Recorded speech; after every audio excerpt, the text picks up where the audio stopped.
So, welcome to Rhode Island, the ocean state. Is that what it's called? The Ocean State? That's what they said. I didn't know that until this first premiere episode. So, guys, what did you think? Elle, what did you think? Well, I'm gonna have a little true confession here. What is it? I'm laughing because she's laughing. I barely took any notes Okay. because I didn't finish watching it. Now, let me explain myself. Let me explain myself. Oh. Let me explain myself. First of all the women are one woman saying the same. All of Oh them my God. are absolutely stunning. We've got Liz giving Dolores, Joellen as the FBI agent. I mean, I think it was Kelsey. Kelsey has my heart. Kelsey, you got my heart. Like her too. Let me tell you why. Because when she referenced who needs flowers, a Chanel bag stays for life. I was like, yes, I found my tribe. No, she's cool. I She's cool. really like her. And to combine that, when those aunties showed up, That was Alicia's house, or was that Kelsey? See, I don't know, now they're all we're the all same person. confused. I don't Now know. we're all confused.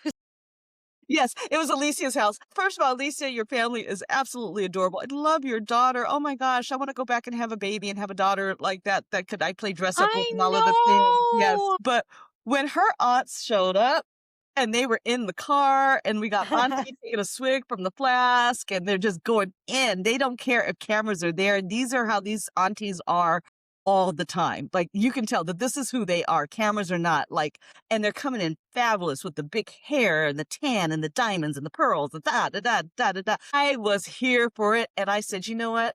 I don't need to keep watching. I'm sold. I'm going Ah, back to sleep now. no, same. Oh my Seriously. God. Well, first of all, it's giving Real Housewives of New Jersey, right? It's giving better than Jersey. It's giving similar to Jersey in a way because, oh my God, when Alicia said, I have 6 aunts, and then her aunts are so cute. They go from, I believe it's like Cranebridge or something. Cranston. Cambridge? Cranston, sorry. To Providence, because she lives in Providence. They complain about how long it is, right? I loved it. And then the editors show us on a map that it's 15 minutes away. I'm like, these ladies I are want to hang out with the hilarious. aunties. I want to hang out with you guys and give me Please. some advice. You know, they I seem want her to pay. invite me over her house. Yeah. We should do a podcast episode with Alicia Yes. in her home with the food and the aunties. I'm going to be with the aunties. I want to know all the things. I know you've seen some things. Give me what it The takes to tea. show up and be a diva, like, and just unapologetically so. They're fabulous. But And no, they cook. Oh my oh my God. gosh, the food It though, right? looks so good. The meatballs. That's one thing about Jersey. I always like turned off the TV and I was like, can I have some pasta now? I'm so hungry. I know. It made me want pasta. I actually think I want some right now that I think about it. But I got to tell you, it's like just one thing about me, you know, if I can hear a song, it takes me like 10 seconds to decide if I like it or not, right? Mhm. You know, I'm really quick with it. This was like going to Neiman Marcus and seeing a dress and just buying it off the rack and trying it on because you love it. In fact, you're not just buying that one dress, you're buying like all the colors. Like the new Shimkai dress. Well, it's not even- Yes. everybody has that dress now, but the little bubble dress, you know, one in pink, one in white, one in black, one in blue. I want all the colors because I know it's a hit. I don't even need to try it on. That's what this show was for me. And quite frankly, I did go back and finish watching it as I was getting dressed for the pod. And I still got another like 15 minutes to go, I think. But yes, it's a winner. And it's a winner. It's a winner. I can The already tell you. last 15 is, did you see when Dolores came in? Girl, no. I had to run downstairs and get on the podcast. I told you I had to finish watching it. You said, girl, no, but I know now. But I just found out. But let's talk a little bit before we get into the recap of it, Elle, and you can tell us actually what happened on the show. I guess I have to. But with the immediacy, why I was dialed in is because I love that all of these women are married or in a partnership or something, right? Yes. Yes. Same. And the first frame, we see family, we see community, we see the culture coming into play. And this is an actual friend group with to your point in the hook, with very, very long-standing ties. Like one of them, I don't know which one, they're the same person right now, knew each other since middle school, right? Yeah. So there's some deep ties there that makes it so interesting. And I don't know about you, but franchises that where there's a deep friendship that spans the test of time and they just weren't like put together like the Roni reboot to make a show are so interesting to me when the families are brought in and they're just, brought into the story like those aunties who didn't care if the cameras were there or not, they were still going to hold Yeah. their feet to the fire about getting married. Like that was so rich. And also and also franchises that make food a big part of a big part of the journey is always interesting. Yeah. I love that. No, you're right. It has the friendship dynamics that we were Yeah, missing in Roni. Perfect example because we all know that a show fails when they are not friends in real life. right. We tried it. It's not going to happen.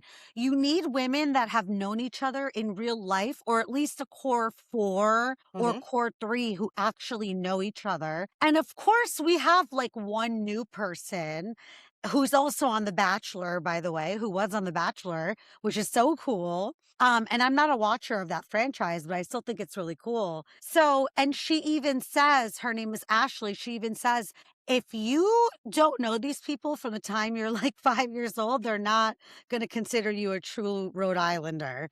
And it's I true. respect that. I actually I think respect it's that. cute. I respect that. I respect that a Yeah. lot.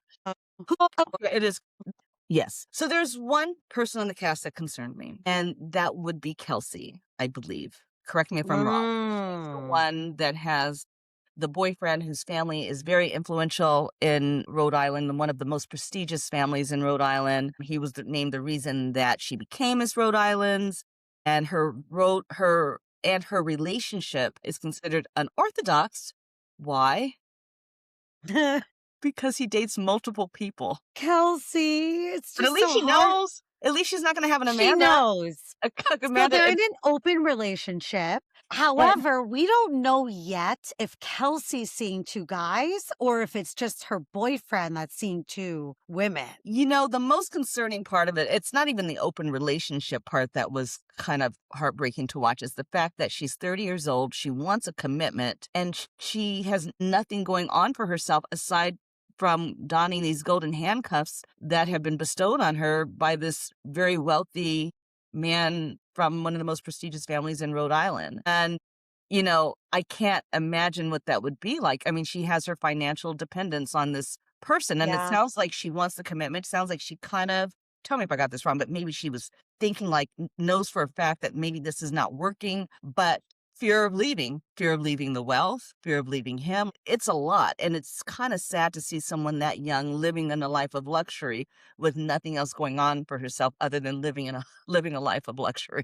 No, when you said golden handcuffs, that was the best analogy. It's almost like she's in a gilded cage Yes. of wealth and gold and diamonds, but she tells us that her boyfriend lives in Miami 5 months out of the year and he spends it with someone else. And turns out he wasn't with her at the 4th of July party. And it turns out that the question that Rosie had when they went to a picnic, and we'll get into that because it created a lot of strife. So Rosie asks Joe Ellen, who's really good friends with Chelsea. Chelsea is the one dating the guy for 10 years, who also has another whole girlfriend in Miami. Rosie asks something I would want to know is what do you do about holidays? I love that analogy, golden handcuffs, because she's in this almost like gilded cage Yeah. of luxury. She's got the wealth, the diamonds, the jewelry, the money, the status, even. But she tells us that 5 months out of the year, her long term boyfriend of 10 years is in Miami with, and I quote, a different person. So, oh my God. So he's with a whole different woman when he's in Miami, right? That's what it seems. It sounds like it, and I suppose that arrangement works as long as you support it, and as long as you're comfortable with it, that relationship is going to work for you. Some people like those kinds of relationships. You get the feeling that it's unsettling for her. Yeah. Well, she tells us that in her 20s, this was fine for her. And in the beginning of the episode, her and Liz, the one who looks like Dolores. So when you guys think Liz, think Dolores' twin. Yes. They go out to lunch and she tells Liz that I always knew that this relationship would end when he grows tired of me. She doesn't even consider herself as an option in breaking up with him because in her mind, it's impossible. It's going to be him that leaves her because he's tired of her. And I wonder if she feels that she's turning 30 and his type, which is a young 20-year-old, I wonder if she feels like he'll like trade her, for the next 20-year-old. You know, there's being wealthy materially, which is a lot of fun, and then there's being wealthy in spirit and in soul and in mind and in agency. And on one hand, she has this material wealth, but on the other hand, she's just very impoverished out the gate, is what I picked up on, of just not being rooted in her own currency and her own agency and her, if you're going to be in that situation, then get something out of the deal. My God. I mean, like, have him fund your business. Start putting things in place, to develop something for yourself by yourself that you can be proud of. And maybe you don't even need his money to do that. You can do it on your own, whatever it is that you want to do, but start investing in your own legacy. I mean, and she's right. He probably will leave her for someone who's younger and less demanding. As soon as those demands are placed on her, she's gone. Could be. Yeah. And if she wants to have children, it's going to happen she's either going to have to freeze her eggs or have them soon. But what if he doesn't want to have kids? And what if she feels like my time is running out? Yeah. And here again, we have another one.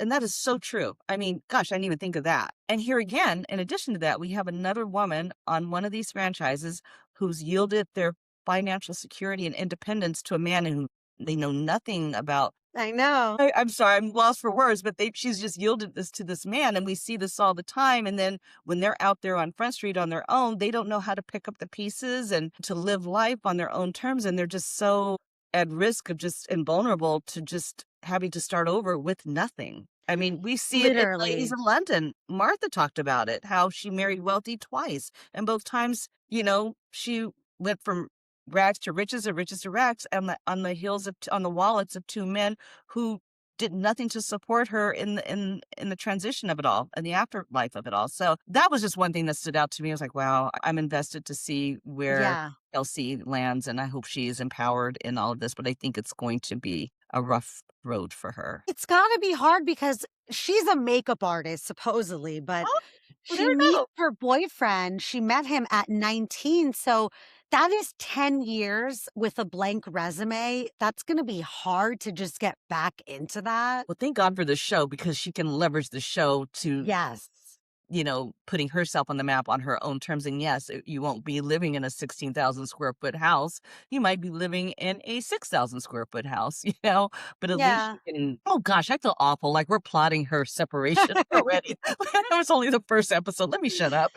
Well, I think she may have come on the show for the same reason. Was her name? Camille Grammer came on the show to leave the guy, or Bronwyn Newport to leave her man and use this as a platform to get her to the next level. It could be. Do we know that for sure that Bronwyn No, did no, that? no. I'm just guessing. We do not know that for sure. No, I'm just kind of thinking about her in terms of like a Bronwyn, where there's this rich older man, but once you come on the show, you have the guts to leave that man. Or let's see. Yeah. You know who I do like though? Who? I mean, any woman who takes one of those little boats dressed in full couture to go to lunch Yes. across the river, I'm dialed in. Liz. What a I love boss. her. And her house is so beautiful. She has this gorgeous, huge house on the water. They all look like the same house to me. And they it's so cute, and she drives her little dinghy, which is like this Is that boat. what it's called? A dinghy? That's what I believe Oh, it's called, yeah. a dinghy, and because she said it to her I think that's her husband. She said, "I'm bringing the dinghy," and, I love it. she goes to meet her friend in the restaurant. I know, it was so cute. And Not she a had her Maybach. boots on and her jacket. I'm pretty sure she could have driven a road, but she brought a dinghy. That was so iconic. I don't It think was, it there's was. never been a more iconic scene than her in the dinghy, and her hat flying off, and I'm it's like, "Oh, She's well." like, "Oh, my hat." No, that was so badass of her. I loved it. Yeah, yeah. And So she tell us. was meeting Kelsey, and they were Yes. going for dinner or drinks or something. I gave her great advice, and it was very authentic advice. What are your thoughts about Joellen? I love Joellen. I Why? think okay, so I like how she's kind of like no BS. She says it like it is. When her friend was being discussed at the picnic, even though she's the one who brought it up, she had her back. So loyalty means a lot to her. And I think her and her husband Gary's story is so cute, how they met when they were in high Yes. school. Even though her sister was dating him, so it is Yeah. kind of weird. But I don't know, I just It's like high her school. vibe. It's high school. It's high school, right, exactly. I'm sure her sister's over it at I'm this pretty sure point. Sister's over it. I felt that, I love that she works. She was giving me, dare I say, not my favorite character, Vicky Goldenson vibes, and that she works, you know. But I Yeah, like that she works and she's very excited about the work that she does. Clearly, she doesn't have to work, but stand with her in her statement about, or her perspective about, you should work, and I'm always going to work, and I like working. I like how I feel after I work. I thought that was really important. But I also was wondering, what came across my mind was, are we being teed up? Is production, first of all, teeing her up to be a force to be reckoned with? And will the values of work be center to a possible conflict that may erupt between her and Kelsey, given that Kelsey doesn't work and she's just, to your point, in a gilded cage? I could see wow. where that can be teed up as maybe a possible source of conflict. What do you think? No, that is such a good observation, and I could so see that happening. But then I wonder if her and any woman who doesn't work is gonna are gonna clash, or would it just be Kelsey? But Kelsey's so open about not having to work too, so that might kind of irk Joe Ellen. Exactly. Yeah. Exactly. That's what I was I wondering. love that she works as well. It's amazing because like she says, you don't want to have to ask your husband for everything. Right. I mean, everyone's different though. Some people Right. like have to stay home. Not one of these women on this cast is not a boss on their own level, and even Yeah. Kelsey is a boss in her way, you know? They're all beautiful. Well, look, she got on the show. So yeah, she's got a tough attitude and personality. I like I think so. Kelsey. I think so. What else did you love about it? What Talk to me about what happened in the rest of the episode. Well, I wrote that Kelsey is living my dream because she doesn't have to work. But then it's like everybody has to pay this price because her man is gone 5 months out of the year, and I wouldn't like that. I'm more of like a Joe Ellen and her husband because they're so cute. And her husband, Gary, is also very nice to her. I Yeah. noticed when they were out to eat. And then we have our background characters who didn't really do too much on the first episode, but I think they still did a good job at introducing Rosie, and Dolores came in. So that was so fun to see her. What are your thoughts about Dolores being on the cast? It's wild that she's actually a friend of. I'm like still in like my mind is blown phase because I didn't know she was actually going to be on the show. But Dolores and Paulie actually got a summer house, so they'll be there for 3 months. They said so. Yeah, She's like literally a character. yes, she's the only housewife that is on 2 different franchises. She'll be on Jersey and she's on Rhode Island, right? Yep. I I don't have any good or bad thoughts about Dolores, but I've always felt that on Jersey she was kind of on an island. I've always thought she was a little bit more, dare I say, elevated than the rest of the cast members. Wow. So she always stood out to me more elevated, and maybe that was because of the fact that she did play Switzerland. She never really dialed into the conflict. Yeah, she was going to go. She'd go there if you if you invite her, Yeah.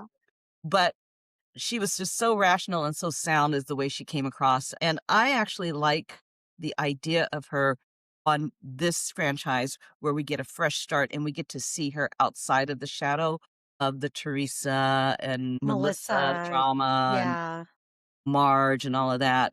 I feel like it's a wonderful fresh start, and I would personally prefer to see her on this show full time than Jersey. But That would be so fun and interesting. I would love that too. yeah, I feel like her and Polly really fit into the Rhode Island yeah, crew. feels that way, doesn't it?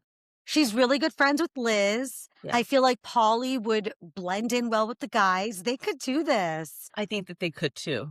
I would love it if she was full time. That Seriously. would be awesome. That would be awesome, and, that's just my thought about it. Although, Jersey is gonna be an interesting return as well. We know that Teresa, Melissa, and Dolores were confirmed, Yeah. and then we're really not sure about who the other people, so I always felt that, we're going into another franchise right now, but we're talking about it. I've always felt that that reconciliation between Melissa and Teresa was a performative step towards Teresa getting back on the show. what to think because I listened to their interview with Gia Giudice and it seemed so sincere. So I almost like I actually believe it now. Hmm.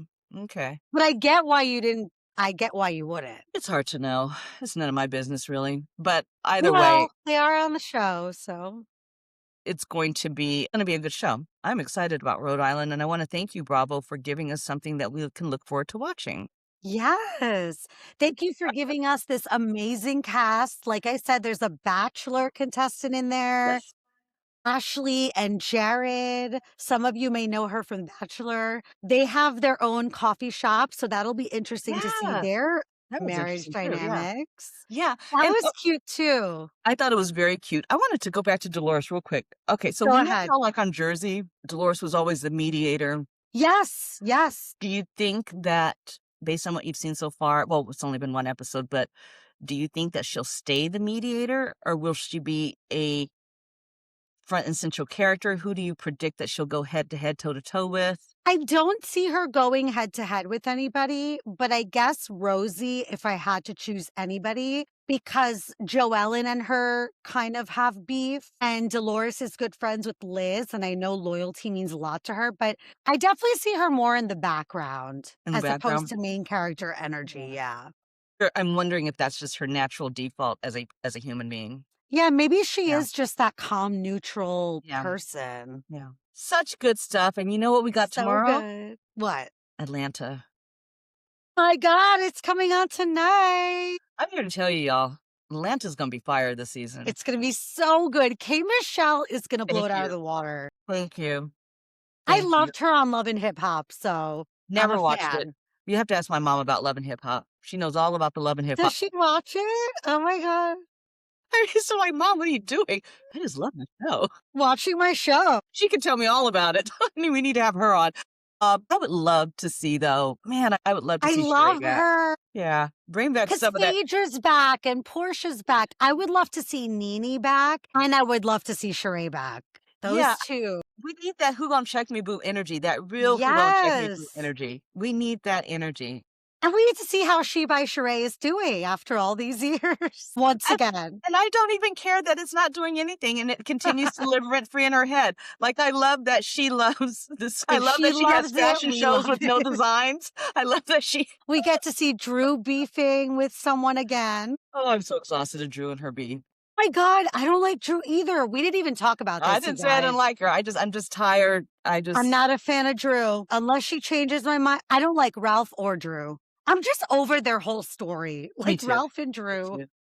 We're probably gonna take some hits on this, and that's totally okay. But in my world, I would be okay if Drew was not a part of the show Oh, because yeah. I think she brings out the worst in Shamia. Shamia That's, was always such a lovely, mom, devoted mom, wife, has her own thing going on, right? Literally doesn't need to be on the show for money. yeah. Had a good friendship with Portia, and the whole Shamia Drew beef, even at BravoCon when they were singing, like, I know.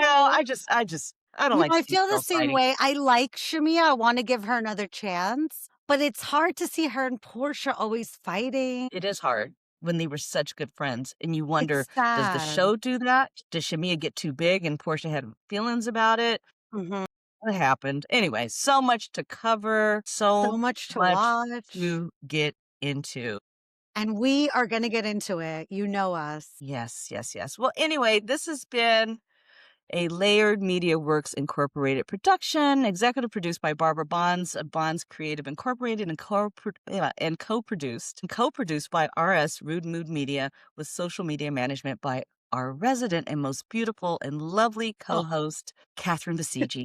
And speaking of Kat, tell them why they should join the Patreon. You guys, we are having exclusive interviews over on the Patreon. So if you want to catch us with, like, let's say David Yontif, we're having him next week. And you know, David Yontif always brings his honest, unfiltered opinions. It's going to be an amazing interview. We also have somebody from the Vanderpump Rules cast coming on. So it's going to be amazing. And we're going to have lots of interviews. So follow us on Patreon for that. Yes, and our exclusive upcoming series on that talks about the after show of some of these franchises. I mean, we're going to be talking about after show highlights within the context of our recaps, but definitely there's some after shows that we just have to have an episode on, like this last one on Beverly Hills, which was Mhm. fascinating to watch.